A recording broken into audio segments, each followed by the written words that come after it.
قابل صد احترام حاضرین مجلس، محترم مکرم سامعین اکرام،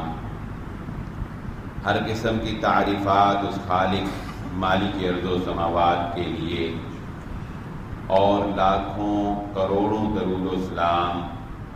آپ محمد مصطفیٰ صلی اللہ علیہ وآلہ وسلم کی ذات اقدس پر۔ ہماری آج کی گفتگو شعائر اللہ میں سے ایک ایسے مقام کی فضیلت اور تاریخ کے بارے میں ہوگی جو مسلمانوں کے لیے انتہائی قابل قدر اور انتہائی اہمیت کی حامل ہے۔ یہ بات بے حد ضروری ہے کہ کوئی بھی قوم اور اس کی آنے والی نسل، آنے والے نوجوان اپنی تاریخ سے آشنا ہوں اور وہ خاص مقامات اور وہ خاص شاعر جن کی ان کے دین میں، اسلام میں ایک خاص اہمیت ہے، وہ اس سے آگاہ بھی ہوں اور اس کی قدر و منزلت کو جانتے بھی ہوں اور دل میں اس کا ادب اور احترام بھی ملحوظ خاطر رکھتے ہوں۔ کیونکہ دشمن جب بھی کسی قوم کے اوپر غلبہ حاصل کرتا ہے تو وہ صرف افراد کو قتل نہیں کرتا، صرف ان کے نوجوانوں کو قتل نہیں کیا جاتا، بلکہ دشمن کی چالوں میں سے ایک بڑی چال یہ بھی ہوتی ہے کہ وہ اپنے مد مقابل دشمن کی تاریخ کو مسخ کر کے رکھ دیتے ہیں۔ ان کو ان کے آباء و اجداد کے بہادری کے واقعات، ان کی وہ مقامات ان کی تاریخ کے یا ان کی آباء و اجداد کے جو ان کے دین میں خاص اہمیت کے حامل ہوتے ہیں، دشمن انہی مقامات کو مسخ کر کے یا ان کی حیت کو بدل کے یا ان کے متعلق جو فضائل و مناقب ہوتے ہیں ان کو ختم کر کے آنے والی نسلوں کے دلوں سے ان کے احترام کو نکال دیتا ہے۔ اس کا ایک نتیجہ یہ نکلتا ہے کہ وہ قوم جو کبھی ان مقامات کے لیے اپنی جانیں دینے کے لیے تیار ہو جاتے ہیں، پھر جب وہ اپنی تاریخ سے ناآشنا ہو جاتے ہیں اور اس مقام کی فضیلت اور اہمیت ان کے دلوں سے نکال دی جاتی ہے تو دشمن اس بات سے بے خوف ہو جاتا ہے کہ اب اگر ہم ان مقدس مقامات کے بارے میں کوئی بھی زبان درازی کریں، کوئی بھی توہین کریں یا ان مقامات کو مسخ کر دیں تو ہمارے مخالف کوئی آواز اٹھنے کے لیے تیار نہیں ہوگی، کیونکہ یہ قوم اپنی تاریخ سے آگاہ ہی نہیں ہے۔ اس لیے یہ تمہیدی گفتگو میں نے اس لیے آپ کے سامنے رکھی ہے کہ ہمارے نصاب تعلیم میں جس تیزی کے ساتھ مسلمانوں کی تاریخ کو مسخ کیا جا رہا ہے، چھپایا جا رہا ہے، ہمارے نوجوانوں سے جس طرح ہمارے اسلاف کے وہ کارہائے نمایاں جن پر آج تک ہم اور ہمارے آباء و اجداد فخر کرتے چلے آئے ہیں، اب آنے والی نسلیں شاید کہ وہ آہستہ آہستہ ان کارہائے نمایاں کو یا بھول جائیں گی یا ان کی تاریخ میں کچھ اور ہیروز جو ہیں وہ شامل کر لیے جائیں گے۔ بہرحال ہماری جو آج کی گفتگو ہے وہ تو ایک بہت خاص مقام کی جانب ہے کہ جس کی قدر و منزلت ہر مسلمان کے دل کے اندر ہے، اور وہ جگہ ہے جس کو اللہ رب العزت نے سورہ آل عمران میں آیت نمبر 96 جو میں نے آپ کے سامنے پڑھی، ان اول بیت وضع للناس للذی ببکہ، سب سے پہلے انسانوں کی عبادت کے لیے دنیا کے اندر جس گھر کو تعمیر کیا گیا وہ مکہ کے اندر ہے اور اس کو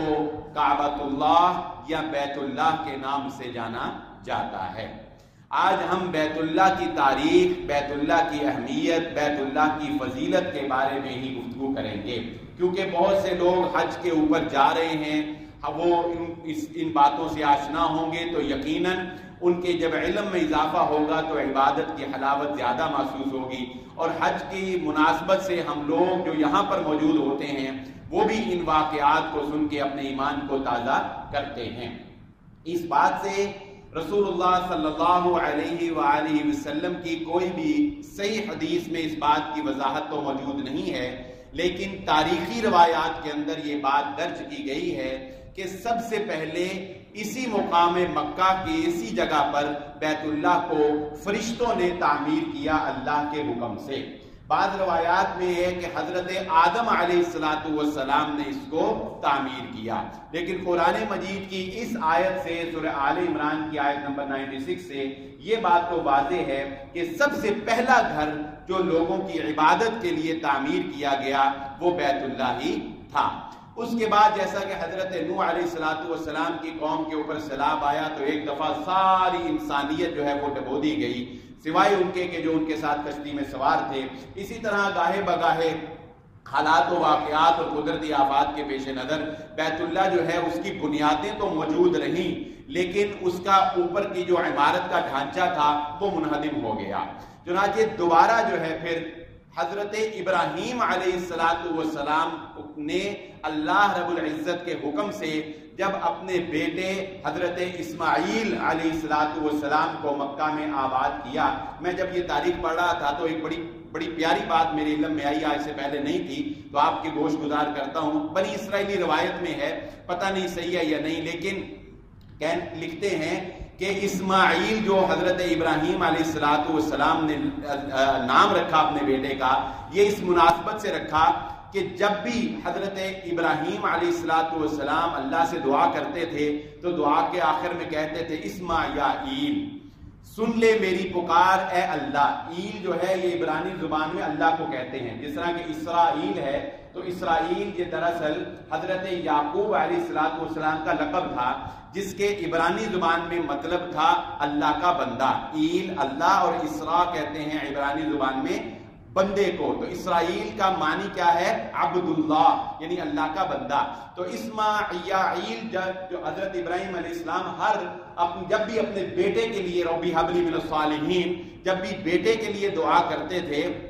تو آخر میں جس طرح ہم آمین کہتے ہیں، اس طرح حضرت ابراہیم علیہ السلام کہہ کرتے تھے اے اللہ میری پکار سن لے۔ تو جب اللہ نے سن لی اور یہ بیٹا عطا کر دیا تو انہی الفاظ کو جوڑ کر حضرت ابراہیم علیہ السلام نے نام رکھ دیا اسماعیل، یعنی جس کا مفہوم ذہنوں میں یہ ہے کہ اللہ رب العزت نے اپنے بندے ابراہیم علیہ السلام کی دعا کو سن لیا اور انہیں ایک بیٹے کی نعمت سے نواز دیا۔ تو حضرت ابراہیم علیہ السلام پھر تیسری دفعہ جب حضرت اسماعیل علیہ السلام سے مکہ میں ملاقات کرنے کے لیے آئے ہیں، جیسا کہ وہ تاریخ ہم جانتے ہیں کس طرح اللہ کے حکم سے آپ نے وہاں پر ان کو چھوڑا، تو پھر حضرت ابراہیم علیہ السلام اور حضرت اسماعیل علیہ السلام یہ دونوں نبی ہیں، باپ بیٹا ہیں، جنہوں نے خود اپنے ہاتھ سے پتھروں کو اٹھایا، کوئی اور مزدور نہیں تھا، کوئی اور مستری نہیں تھا، یہ دو اللہ کے بندے، اللہ کے نبی جو ہیں، انہوں نے اپنے ہاتھوں سے بیت اللہ کو تعمیر کیا۔ اللہ رب العزت نے، جیسا کہ ایک روایت میں آتا ہے کہ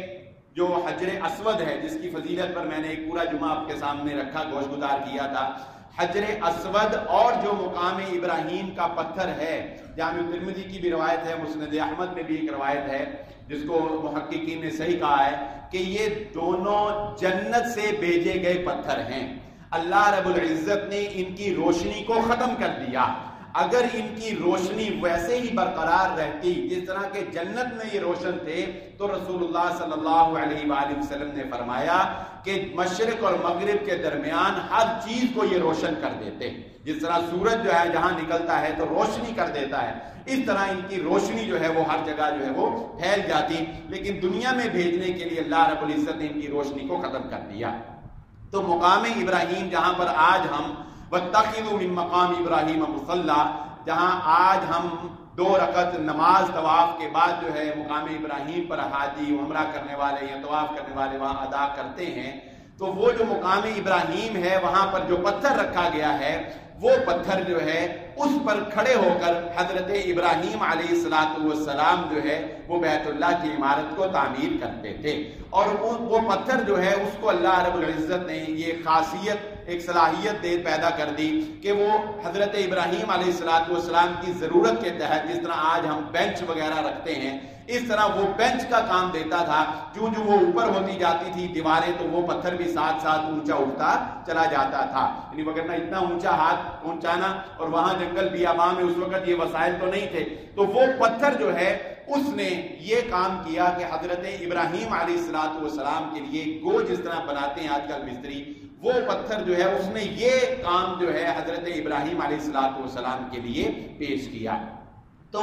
حضرت ابراہیم علیہ السلام نے حضرت اسماعیل علیہ السلام کے ساتھ مل کر جو ہے بیت اللہ کی تعمیر کی. اس کے بعد ابھی صرف تعمیر کی باتیں ہم گوش سن لیں, اس کے بعد اس کی فضیلت کی طرف ہم انشاءاللہ آتے ہیں. اس کے بعد محمد رسول اللہ صلی اللہ علیہ وآلہ وسلم کی بعثت سے یعنی آپ کی دنیا میں تشریف لانے سے پہلے کم و بیش تھوڑی تھوڑی توسیع کے ساتھ 4 مرتبہ جو ہے وہ بیت اللہ کی مختلف تعمیرات جو ہیں وہ ہوئی ہیں. کسی نے کوئی حصہ مرمت کروایا, کسی نے کوئی حصہ جو ہے وہ ٹھیک کروایا, اور بالآخر ایک بڑی تعمیر جو کہ عنصر 9 جو ہے وہ بیت اللہ کی گئی. اور وہ تعمیر ہے جو قریش مکہ نے جو ہے وہ کی. بیت اللہ کو جب سیلاب آیا تو اس کی عمارت جو ہے مکہ میں جب سیلاب آیا تو اس کی عمارت کو کافی نقصان پہنچا. تو اس کے بعد پھر انہوں نے یہ فیصلہ کیا کہ اس کو ایک دفعہ جو ہے سارے کو عنصر 9 تعمیر کیا جائے. چنانچہ اس میں یہ فیصلہ کیا گیا کہ قریش مکہ کے جو سردار ہیں وہ اپنی اصل کمائی یعنی اس میں کوئی زکوٰۃ جس طرح کے صدقات یا غرباء کے لیے نہیں, یہ نہیں, یا جس طرح ہر قوم جو ہے وہ ایک چیریٹی کا الگ سے ایک فنڈ مقرر کر لیتی ہے, نہیں, چیریٹی سمجھ کے نہیں, بلکہ اپنے جس کو وہ حلال سمجھتے تھے, جس کو وہ اپنے طور پر حلال جو ہے وہ کمائی سمجھتے تھے, اپنے اصل مال میں سے, یا جس کو میں اگر کاروباری زبان میں کہوں تو راس المال میں سے انہوں نے اس بات کا عہد کیا کہ ہم بیت اللہ کو تعمیر کریں گے. چنانچہ بیت اللہ کی تعمیر انہوں نے اپنے اصل مال میں سے کی. اور جو باہر باؤنڈری وال, ایک چھوٹی وال ہم دیکھتے ہیں جسے حتیم کا کہا جاتا ہے, اس کے بارے میں حضرت عائشہ صدیقہ رضی اللہ تعالی عنہا نے رسول اللہ صلی اللہ علیہ وآلہ وسلم سے پوچھا تھا کہ اے اللہ کے نبی صلی اللہ علیہ وسلم, یہ بیت اللہ کے ساتھ جو چھوٹی دیوار ہے, یہ جو بیت اللہ کے ساتھ حتیم جسے ہم آج کہتے ہیں, یہ چھوٹی جو دیوار ہے یہ کیوں بنائی گئی؟ تو اللہ کے نبی صلی اللہ علیہ وآلہ وسلم نے فرمایا, عائشہ تیری قوم کے پاس اصل رقم جو ہے وہ کم ہو گئی تھی, ان کے پاس اصل جو ہے وہ پیسے کم ہو گئے تھے. پھر حضرت عائشہ صدیقہ رضی اللہ تعالی عنہا نے پوچھا, اے اللہ کے نبی صلی اللہ علیہ وآلہ وسلم, یہ جو بیت اللہ کا دروازہ اونچا بنایا گیا ہے یہ کس لیے بنایا گیا ہے؟ تو رسول اللہ صلی اللہ علیہ وآلہ وسلم نے فرمایا, اے عائشہ یہ اس لیے بنایا گیا ہے کہ تیری قوم یہ چاہتی تھی, یعنی اس سے مراد مکے والے, تیری قوم یہ چاہتی تھی کہ بیت اللہ میں جو بھی داخل ہو وہ ہماری مرضی سے داخل ہو. ظاہر ہے جب دروازہ اونچا تھا تو اس کے لیے سیڑھی چاہیے تھی, اور سیڑھی جس کو وہ فراہم کریں گے وہی اس کے اوپر چڑھ سکے گا, اور اگر کوئی چڑھنا چاہے تو اس کو روکنا بھی آسان. تو اپنی ایک یعنی کہہ لیں کہ تسلط قائم رکھنے کے لیے رسول اللہ صلی اللہ علیہ وسلم نے فرمایا کہ انہوں نے اس وجہ سے کہ ان کی مرضی سے ہی کوئی بیت اللہ میں داخل ہو, ان کی مرضی کے بغیر داخل نہ ہو, انہوں نے بیت اللہ کا دروازہ جو ہے وہ اونچا بنایا. اور آپ صلی اللہ علیہ وآلہ وسلم نے اس بات کا بھی جو ہے اظہار حضرت عائشہ صدیقہ رضی اللہ تعالی عنہا سے کیا کہ عائشہ اگر, کیونکہ اس فتح مکہ کے بعد کے یہ الفاظ ہیں نبی صلی اللہ علیہ وسلم کے, اور لوگ جوک در جوک جو ہے وہ دائرہ اسلام میں داخل ہو چکے تھے, اور 9 مسلم لوگ تھے, ان کے اندر وہ پختگی جو ہے ابھی نہیں تھی, کیونکہ ایسی چیزوں کا ایک تقدس اور احترام جو ہے وہ حد سے زیادہ جب لوگوں کے اندر پیدا ہو جاتا ہے تو یہ معاملے تھوڑے حساس ہو جاتے ہیں, تھوڑے سینسٹیو ہو جاتے ہیں.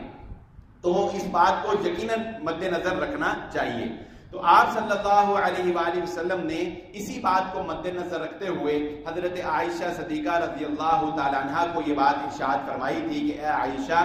اگر مجھے اس بات کا ڈر نہ ہو کہ تمہاری قوم جو ہے وہ نئی مسلمان ہوئی ہے اور وہ اس بات کو قبول نہیں کر پائیں گے, ابھی اس بات کو وہ ابھی قبول نہیں کر پائیں گے, تو میں کیا کرتا؟ آپ صلی اللہ علیہ وسلم نے 2 کام فرمائے. ایک یہ فرمایا کہ میں یوں کرتا کہ بیت اللہ کی توسیع کر کے حتیم جو ہے اس کو بھی بیت اللہ کی 4 دیواری کے اندر شامل کر لیتا، کیونکہ حتیم کا جو حصہ ہے وہ دراصل بیت اللہ ہی کا حصہ ہے. جس بیت اللہ کو حضرت ابراہیم علیہ السلام نے پرانی بنیادوں کے اوپر تعمیر کیا تھا، اس بیت اللہ میں حتیم جو ہے وہ بھی اس 4 دیواری کے اندر شامل ہے. لیکن قریش مکہ کے پاس رقم جو ہے، پیسے جو ہے وہ ختم ہو گئے، اس لیے وہ مزید اس کے اوپر عمارت تعمیر نہیں کر سکتے تھے. فلہذا انہوں نے 4 دیواری جو ہے وہ باؤنڈری چھوٹی کر لی اور حتیم جو ہے اس کے ارد گرد ایسے ایک چھوٹی سی وال بنا کر یہ شو کر دیا کہ یہ بھی اس کا ہی حصہ ہے. لیکن چونکہ وہ ان کے پاس رقم نہیں تھی اس لیے وہ اس پر تعمیر نہیں کر سکے. لیکن اب وہ چونکہ اس طرح ہی چل رہا تھا، چلتا رہا، لوگوں نے اسی طرح اس کو دیکھا، اسی طرح عمرے کیے، طواف کیے. اب نئے مسلمانوں کے لیے اس بات کو قبول کرنا اتنا آسان نہیں تھا کہ بیت اللہ کو جو ہے وہ گرایا جائے اور پھر اس کی توسیع کی جائے. یہ بات نبی صلی اللہ علیہ وسلم تمہاری قوم جو ہے اس کو قبول نہیں کر پائے گی. ایک آپ نے یہ فرمایا کہ میں یہ کام کرتا، اور دوسرا اللہ کے نبی صلی اللہ علیہ وسلم نے فرمایا کہ میں بیت اللہ کا دروازہ جو ہے وہ نیچے کر دیتا، یعنی زمین کے ساتھ کر دیتا. اور 2 دروازے، پہلے بھی بیت اللہ کے 2 دروازے تھے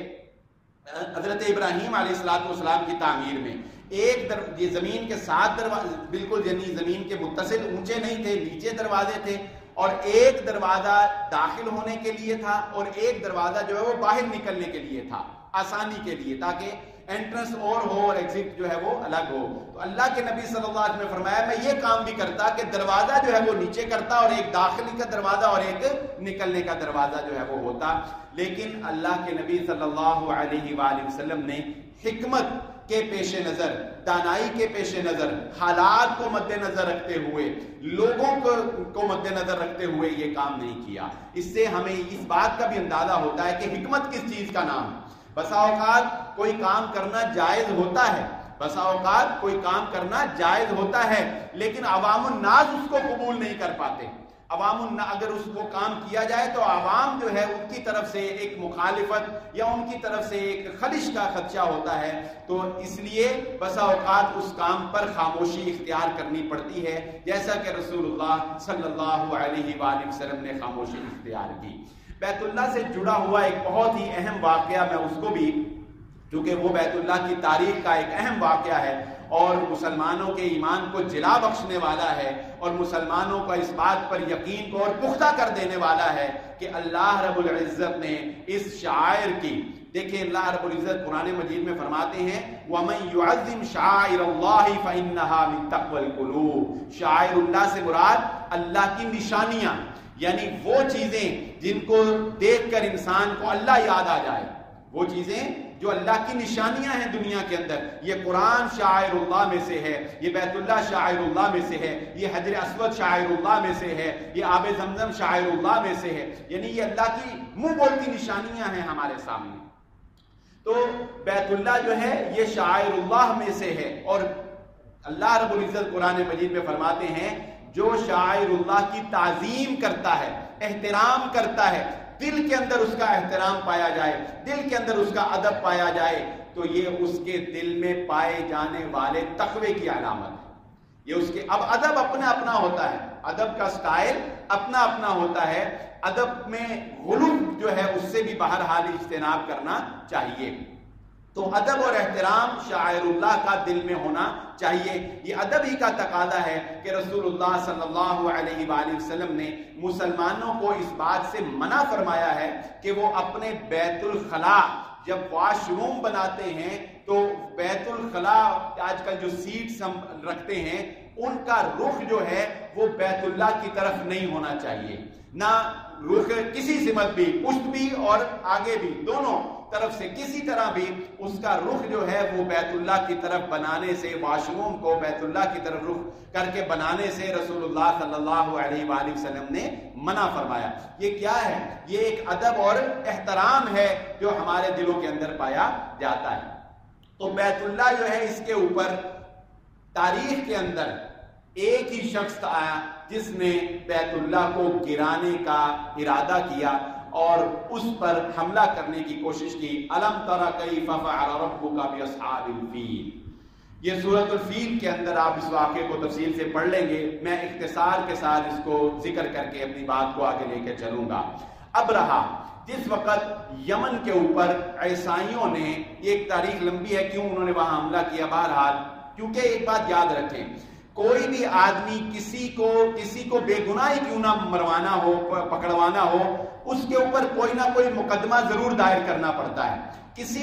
ایک ملک والے نے جب دوسرے ملک پر حملہ کرنا ہوتا ہے، چاہے وہ ظلم ہی کرنا ہو، لیکن وہ ایسے ہی نہیں کر دیتا، کوئی نہ کوئی بہانہ ضرور بناتا ہے. جس طرح وہ شیر اور بکری والی ہم مثال دیتے ہیں،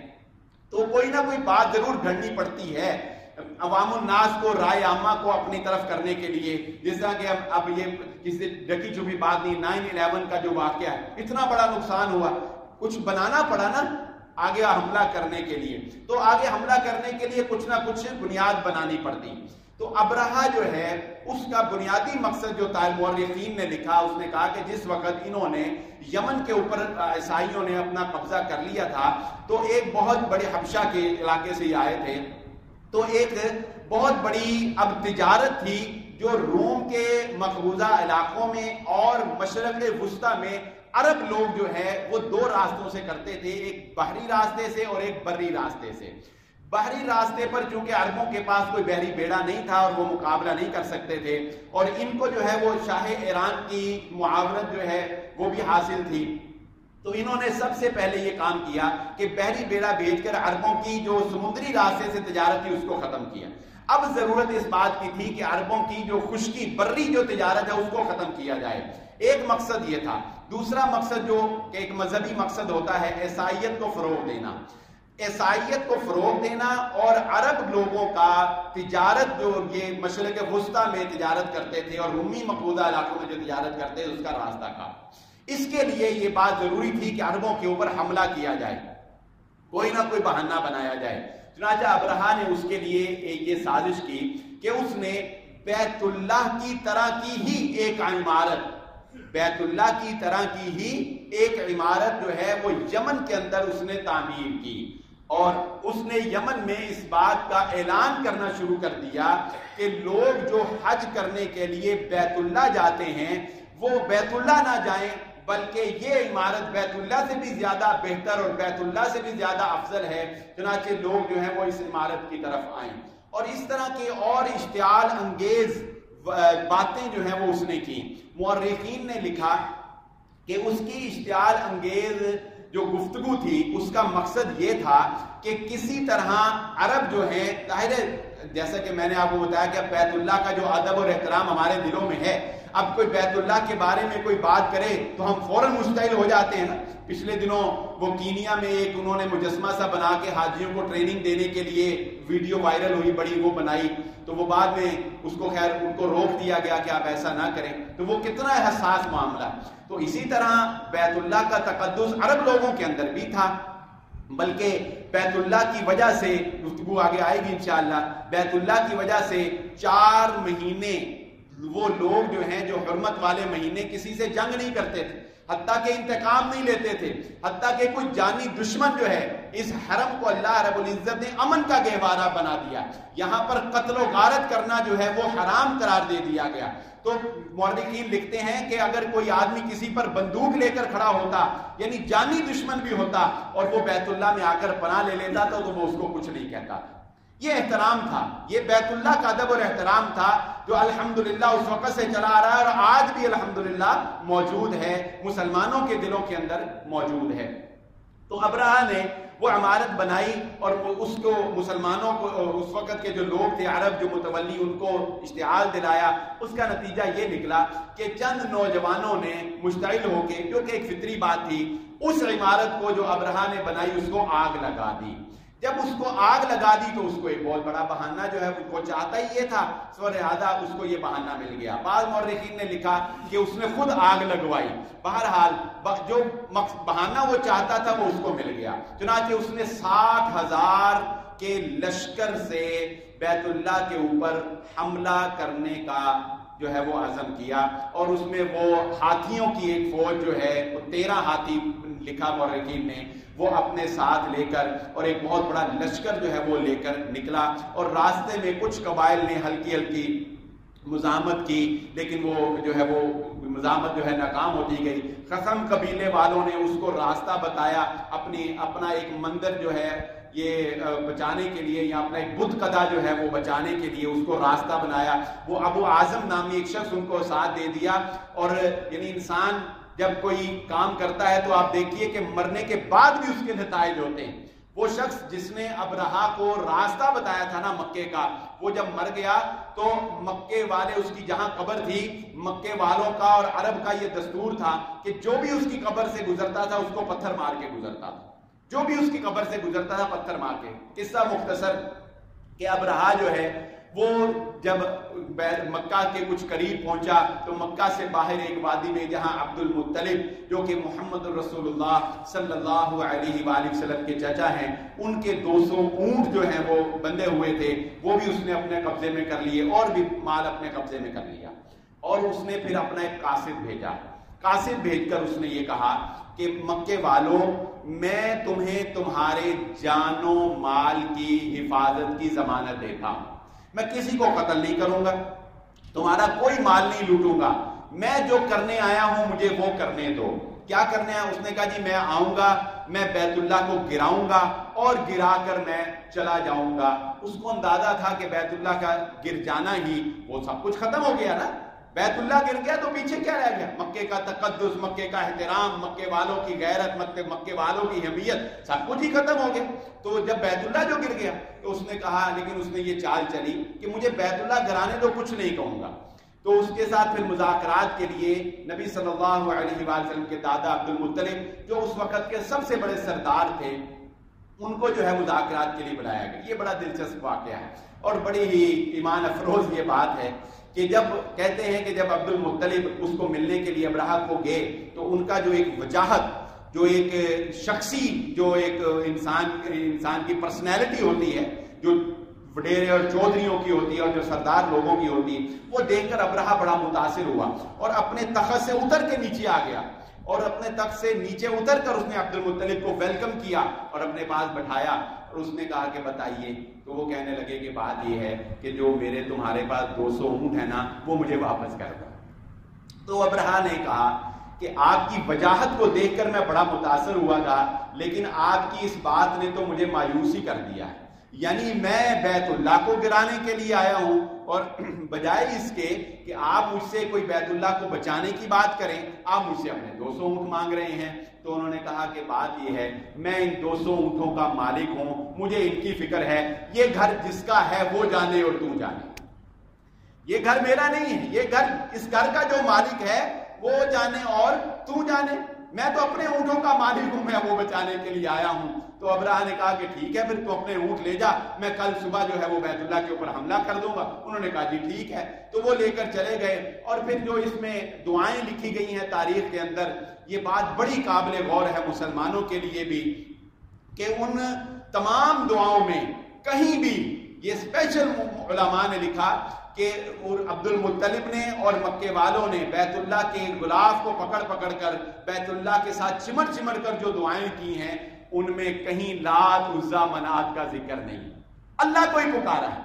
اللہ اب نہیں کہا کہ لا، حالانکہ اندر 360 رکھے ہوئے ہیں، لیکن اب جب ابرہا سر پہ چڑھا ہے تو کس کو پکار رہے ہیں؟ اللہ کو پکار رہے ہیں۔ اور 9 سال تک اس واقعے کے بعد بھی 9 سال تک مورخین نے لکھا کہ اس واقعے کے، ابرہا کے واقعے کے بعد 9 سال تک مکے والوں نے سوائے اللہ کے کسی کا نام ہی نہیں لیا، صرف اللہ کو پکارا۔ جب انسان پر مصیبت آتی ہے پھر کہنے لگتا ہے اللہ تو ہی ہے، اور جب ہم اسے خوشی دیتے ہیں، جب اولاد دے دیتے ہیں، تو پھر بھول جاتا ہے کہ کبھی اللہ کو بھی پکارا تھا، پھر اللہ کے ساتھ شرک کرنے لگ جاتا ہے۔ تو خوشحالی میں شرک کرتے ہو، اور جب مصیبتیں آتی ہیں تو ڈاکٹر بھی کہتا ہے کہ اب دعا کرو صرف، تو اس وقت پھر مسجد میں جا کر جو ہے وہ ہاتھ اٹھا کر کہتے ہو اللہ اب تو ہی ہے، آگے پیچھے کہتے ہو فلاں بھی دستگیر ہے، فلاں بھی حاجت روا ہے، فلاں بھی غریب نواز ہے، فلاں بھی اولاد دے سکتا ہے، آگے پیچھے یہ کہتے ہو۔ جب مریض بالکل وینٹیلیٹر پہ آ جاتا ہے پھر ہاتھ اٹھا کے کہتے ہیں اللہ اب تو ہی ہے۔ تو جب ابرہا سر پہ چڑھ گیا تو پھر انہوں نے بھی کہا اللہ اب تو ہی ہے۔ تو اس نے، عبد المطلب نے کہا اے اللہ، ہر مالک اپنے گھر کی حفاظت کرتا ہے، یہ تیرا گھر ہے، تو نے ہی اس کی حفاظت کرنی ہے۔ چنانچہ وہ تمام مکے والوں کو، بچوں کو، عورتوں کو لے کر ایک پہاڑ کے اوپر چلے گئے کہ کوئی ہمارا کوئی نقصان نہ ہو۔ یقین تھا ان کو بھی اللہ اپنے گھر کی حفاظت کرے گا۔ اور پھر جو ہوا وہ آج مسلمان قرآن مجید میں پڑھتے ہیں کہ اللہ رب العزت نے ایک پرندہ جو ہے وہ چھوٹا سا پرندہ ابابیل، اس کی بھی وضاحت آج تک کوئی دو ٹوک نہیں ہو سکی مجھے کہ وہ ابابیل کون سا پرندہ ہے۔ واضح طور پر بڑے اقوال ہیں اس کے اندر، بعض کہتے ہیں وہ چھوٹے سے پرندے کو ابابیل کہا جاتا ہے، بعض کہتے ہیں وہ کنکریوں کو کہا جاتا ہے۔ بہرحال جو بھی تھا، اللہ رب العزت نے ایک چھوٹا سا پرندہ جو ہے وہ بھیجا جس کے چونچ کے اندر کنکریاں تھی۔ وہ کنکریاں کیا تھی؟ وہ بم بھی تھے، سمجھ رہے ہیں، وہ میزائل ہی تھے۔ وہ جس جگہ پر لگتے تھے، جس کو لگتے تھے، وہ اس کے اندر ایسے دھنس جاتے تھے اور اس کا جسم جو ہے وہ سارا گل سڑ جاتا تھا۔ ابرہا کا بھی یہی حال ہوا، وہ بھاگا وہاں سے نکلا، خثم قبیلے جو ہے میں جا کر وہ بھی مرا۔ اور اس کا ہاتھی جو ہے جس پر ابرہا سوار تھا، جب مکے پر حملہ، ابھی یہ ابابیل نہیں آئے تھے، تو مکے پر حملہ کرنے کے لیے جب اس نے اس کو بڑھانا چاہا تو کہتے ہیں کہ وہ زخمی ہو گیا، لیکن اس نے اپنا قدم نہیں اٹھایا تھا، اللہ کا حکم تھا۔ تو اللہ رب العزت نے یہ بیت اللہ جو آج ہمارا قبلہ ہے، یہ بیت اللہ جس کی جانب آج ہم رخ کر کے عبادت کرتے ہیں، یہ بیت اللہ جو میرے نبی محمد الرسول اللہ صلی اللہ علیہ وآلہ وسلم کی خواہش پر یہودیوں کے دل توڑ کر اور یہودیوں کو غمگین اور غم زدہ کر کے اور ذلیل و خوار کر کے اللہ رب العزت نے تحویل قبلہ کا حکم جاری کیا۔ قد نرى تقلب وجهك في السماء فلنولينك قبلة ترضاها۔ اے محمد صلی اللہ علیہ وسلم، ہم آپ کا چہرہ بار بار آسمان کی طرف اٹھتا ہوا دیکھتے ہیں، اور ہم نے آپ کو یہ حکم دے دیا کہ آپ کی خواہش کے مطابق آج کے بعد آپ بیت المقدس کی جانب نہیں بلکہ بیت اللہ کی جانب رخ کر کے نماز پڑھا کریں۔ رسول اللہ صلی اللہ علیہ وآلہ وسلم نے ابتدائی نمازیں 17 ماہ تک تقریباً جب آپ مدینے میں بھی گئے ہیں تو بیت المقدس کی جانب رخ کر کے مسلمان جو ہے وہ عبادت کیا کرتے تھے، نماز ادا کیا کرتے تھے۔ تو یہودیوں کو اندر ہی اندر یہ بڑی خوشی تھی کہ ہمارا قبلہ جو ہے، حضرت یعقوب علیہ السلام نے جیسا کہ تاریخ میں لکھا کہ بیت المقدس کو جو ہے وہ تعمیر کیا، اور اس کے بعد حضرت سلیمان علیہ السلام نے ہیکل سلیمانی جنات سے بطور خاص ایک بڑی مضبوط تعمیر جو ہے وہ کروائی۔ تو ان کو اندر ہی اندر خوشی تھی۔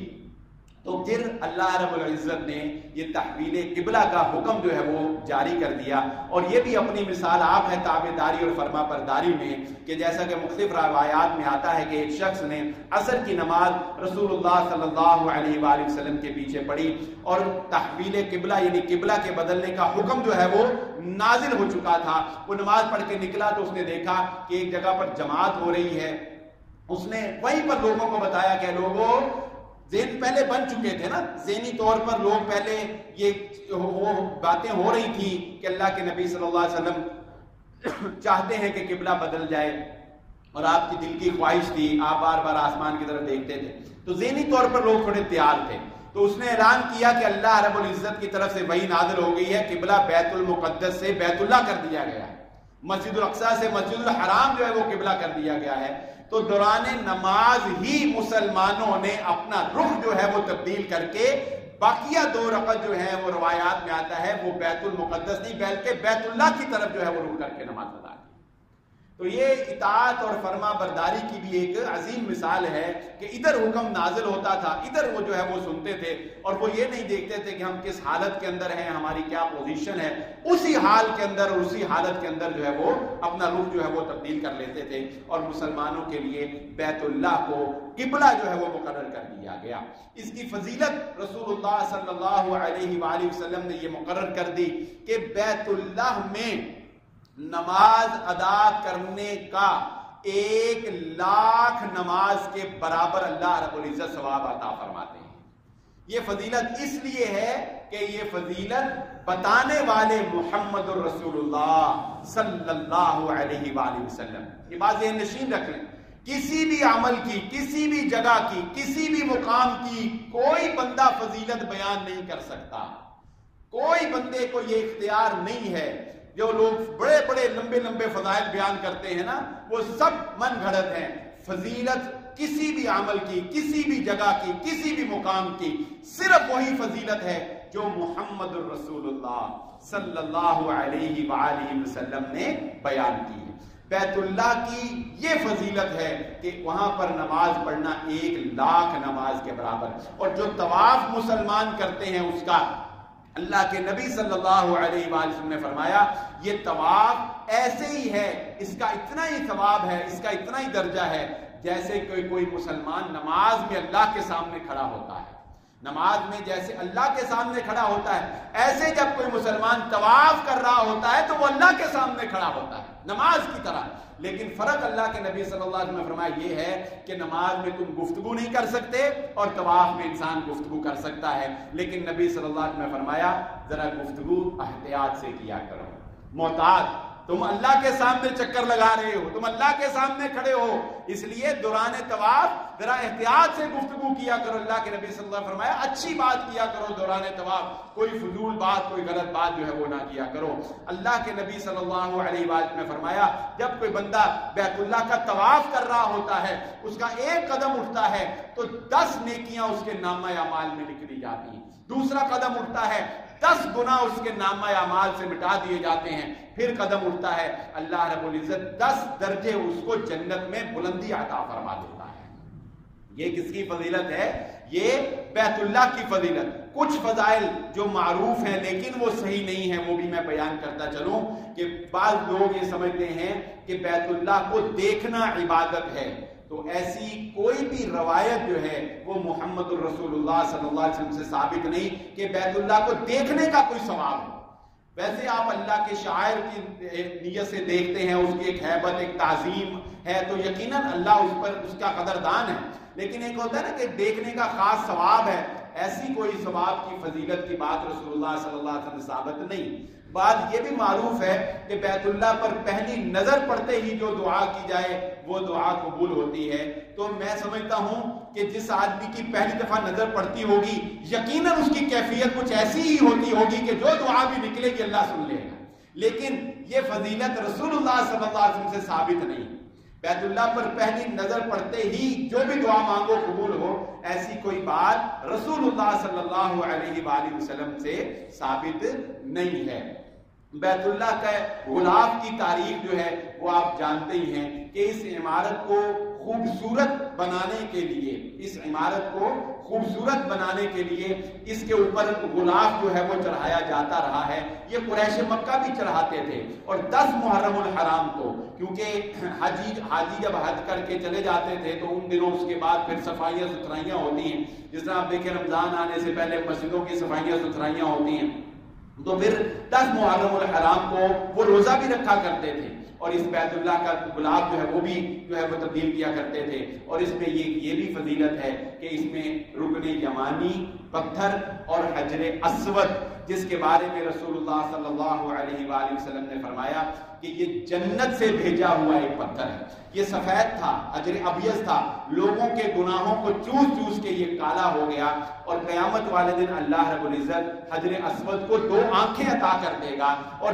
یہ بندوں کو پہچان کر بلائے گا اپنے پاس، پہچان لے گا کہ اس نے میرا طواف کیا تھا، اس نے استلام کیا تھا، اس نے بوسہ لیا، اس کے گناہ میں نے جو ہے وہ چوس لیے تھے، اس کے گناہ جو ہے وہ میں نے سلب کر لیے تھے۔ حجر اسود کو اللہ رب العزت قیامت والے دن 2 آنکھیں جو ہے وہ عطا کر دے گا، اور آب زمزم کا تحفہ بھی وہاں پر بیت اللہ کی فضیلت میں کچھ کم نہیں ہے کہ رسول اللہ صلی اللہ علیہ وآلہ وسلم نے ارشاد فرمایا آب زمزم کے، اور بھی اس پر بھی ایک پورا میں نے جمعہ پڑھا ہے، آب زمزم پہ بھی الحمدللہ، اور حجر اسود پر بھی ایک پورا جمعہ الحمدللہ پڑھا ہے، ان کی فضیلت پر الگ الگ،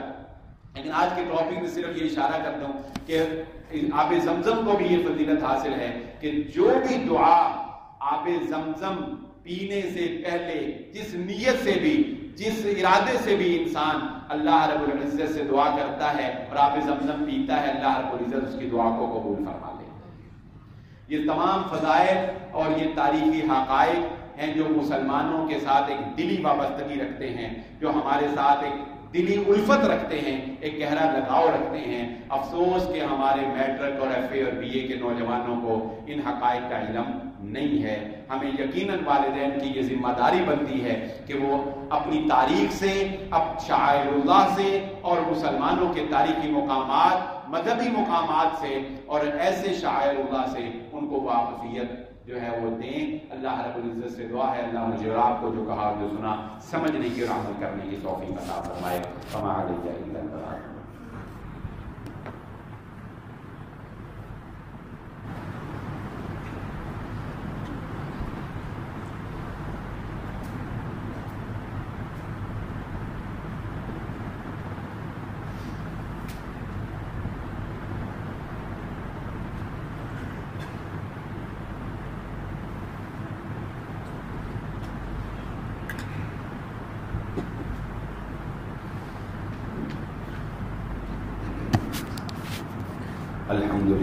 الحمد للہ نحمده